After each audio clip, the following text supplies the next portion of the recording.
Hello everyone, good morning. তোমরা সবাই কেমন আছো? আশা করব ভালো আছো। আমিও ভালো আছি। আমার নতুন একটা ভিডিওতে তোমাদের অনেক অনেক ভালোবাসা। তো সকালবেলা তো উঠে গেছি, উঠে সমস্ত কাজ হয়ে গেছে আর সোজা চলে এসেছি আজকে ব্রেকফাস্টে। তো আজকে ব্রেকফাস্টে একটু ম্যাগি করে দিচ্ছি। ওরা আবার একটু ম্যাগি খেতে ভালোবাসে, যদিও আমি খাবো না, তো ওদেরকেই ম্যাগিটা করে দিই, কারণ ওরা ভালোবাসে ম্যাগিটা খেতে।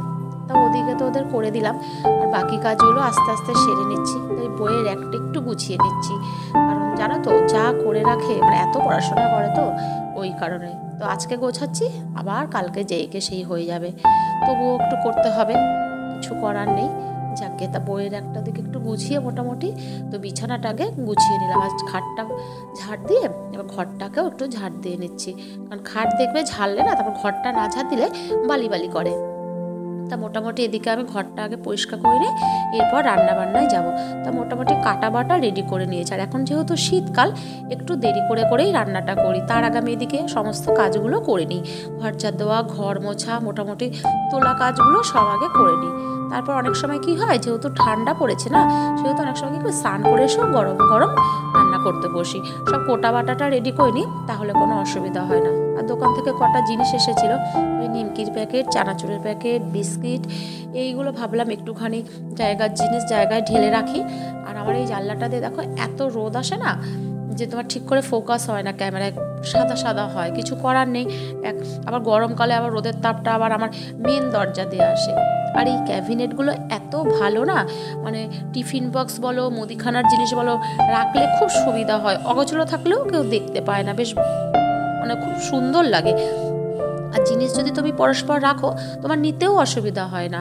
আর এদিকে দুধটা শেষ হয়ে গেছিলো কৌটায়, তা দুধের প্যাকেটটাতে দুধটা একটু ঢেলে রাখলাম, নাহলে চা বসাতে গেলে তখন খুব অসুবিধা হয়।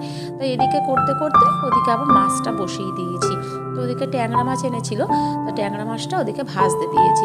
আর এখন দেখি সব মাছ ফোটে, তুমি যেই মাছই কড়াতে দেবে না কেন সব মাছগুলো ফোটে। তো এই মাছটা করব আলু দিয়ে আর মূলো দিয়ে, ধনেপাতা দিয়ে, খুব সুন্দর লাগে খেতে, জানো তো। এই মাছটা এই মাছ রান্নাটা আমার শাশুড়ি মায়ের থেকে শিখেছি। আর গুড ইভিনিং, এখন সন্ধ্যে 7টা বাজে। এখন যাচ্ছি আমরা রূপার বাড়ি। তো রূপা বলেছিল তো, যেহেতু পিয়ালির বোন এসেছে, তাই সবার বাড়ি যাওয়া হয়েছে, ওর বাড়ি যাওয়া হয় না। আর ওদের শরীরটাও খারাপ হয়েছে, তাও আজকে জেঠিমা আসেনি, জেঠিমার শরীরটা খুব খারাপ, বাড়িতেই রয়েছে। আমার মাও আসেনি, আমার শাশুড়ি মাও আসেনি, তো আমরা এই কজনই এসেছি। আর রূপার বাড়িতে এসে চা তো অনেকক্ষণ আগেই খাওয়া হয়ে গেছে, সেটা তোমাদের সাথে শেয়ার করিনি। তারপরও কি করব ভেবে বললো তাহলে একটু চাউমিনই করি, কারণ ওদের পেটটাও ভালো না, সবারই শরীরটা খারাপ। তো যেহেতু শীত পড়েছে, দেখবে চাপা চুপা থাকলে না অনেক সময় পেট খারাপ হয়, এই শীতকালে একটু গ্যাসের প্রবলেমটা হয়, তাই কারণেই আর কি একটু চাউমিনই করলো। তা আমরা তো ওখানে সব খেয়ে নিলাম, একটু গল্প টল্পও করে নিলাম, জানো তো। তাও তো আজকে দেরি করে আসা হয়েছে, কিছু করার নেই, বাচ্চাটা আছে না, ওই কারণে ওরও একটু খাওয়া দাওয়া করাতে ওর মায়ের একটু টাইম লেগে যায়। তো এরপর চলে এসেছি রূপার ছাদ বাগানে।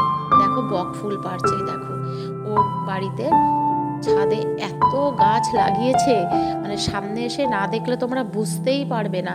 প্রায় 200 থেকে 300টা গাছ আছে, এত গাছ মানে ভাবার বাইরে। না দেখলে এত সুন্দরভাবে যত্ন করে, সংসারে কাজ করে। তবে ও একা করে না, ওর ছেলে মেয়েও ওর সাথে করে। এত গাছ কি আর একা করা সম্ভব?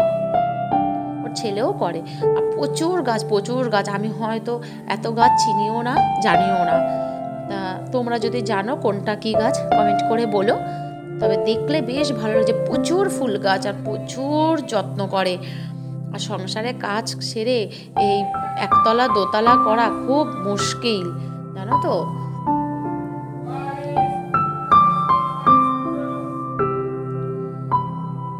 প্রত্যেকটা গাছ এত সুন্দরভাবে সাজিয়ে রেখেছে ছাদে, দারুণ লাগছে। মানে দিনের বেলা এসে ভিডিও করলে না আরো মনে হয় ভালো দেখতে পাওয়া যাবে। তাও ওদের লাইট দেওয়া আছে, দেখো আর এইটাকে কি সুন্দর পাইপ দিয়ে করে রেখেছে, ভালো লাগছে বেশ দেখতে। আর ফুলের কালারটা দেখেছো কত সুন্দর। আর এই দেখো লেবু হয়েছে, কত পাতি লেবু। পিয়ালি নিয়েছে, পিয়ালির বোন নিয়েছে, আমি বা বাচ্চাই কেন, আমিও নিয়েছি। আর লেবুগুলোতে না ভালো রস আছে, জানো তো, প্রচুর বড় বড় হয়েছে লেবুগুলো, দেখো। আর আমি তো প্রথমে বুঝতেই পারিনি, যে লেবুটা ছিঁড়তে গেছি অমনি হাতে কাটা ফুটে গেছে।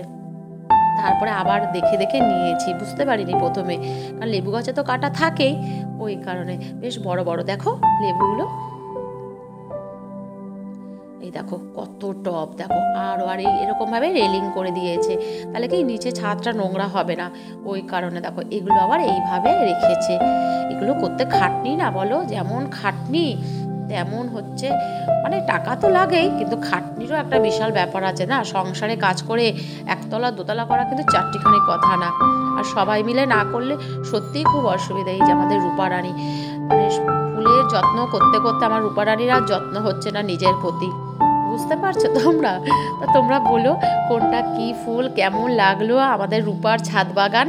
আমাদের তো ভীষণ ভালো লাগে, আমরা তো দিনের বেলা যেতে পারি না যে একটু ভিডিও করে তোমাদের সাথে শেয়ার করব, তবে অবশ্যই যদি কোনোদিনও দিনের বেলা যাই সেই দিনের ভিডিওটা করে না আবার তোমাদের সাথে আরও ভালো করে শেয়ার করব। এখন যেহেতু রাত্রিবেলা, তাও মোটামুটি ভালোই দেখা যাচ্ছে, দেখো খুব সুন্দরভাবে ভিডিওটা করা হয়েছে। আর এত গাছ না, এত ফুল আমি সত্যিই চিনি না।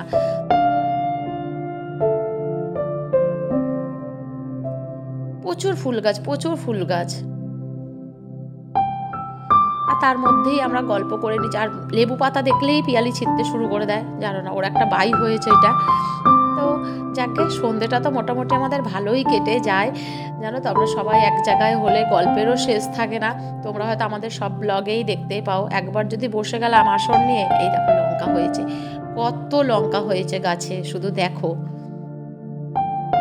কাজ তো আমাদের চলতেই থাকে, তাই না, সংসারের কাজ তো আমাদের চলতেই থাকে এইভাবে, কিন্তু তার মধ্যেও যদি একটু বাইরে না বেরোই তাহলে কি ভালো লাগবে বলো? একঘেয়েমি জীবন থেকে তো একটু বেরোতে হয় না। তো অনেকটা রাত্রির হয়ে গেছে, এইবার আমাদের একটু বেরোবারও পালা। তো সবাই ছাদ থেকে নিচে চলে এসেছি, এখন টুকটুক করে বাড়ির দিকে যেতে হবে। তো আমরা বেরিয়েও পড়েছি ফাইনালি, রূপাকে টাটাও করে দিয়েছি। তো চলো আজকের মতো ভিডিওটা এখানেই শেষ করছি, আশা করব তোমাদের ভালো লাগবে। আর যদি ভালো লেগে থাকে প্লিজ একটা লাইক করে দিও, কমেন্ট করে দিও, সাবস্ক্রাইব করে দিও আর শেয়ার করে দিও। আর তোমরা সবাই খুব ভালো থাকবে, সুস্থ থাকবে, সাবধানে থাকবে। আবার আসবো নতুন একটা ভিডিও নিয়ে। আজকের মতো টাটা, গুড নাইট।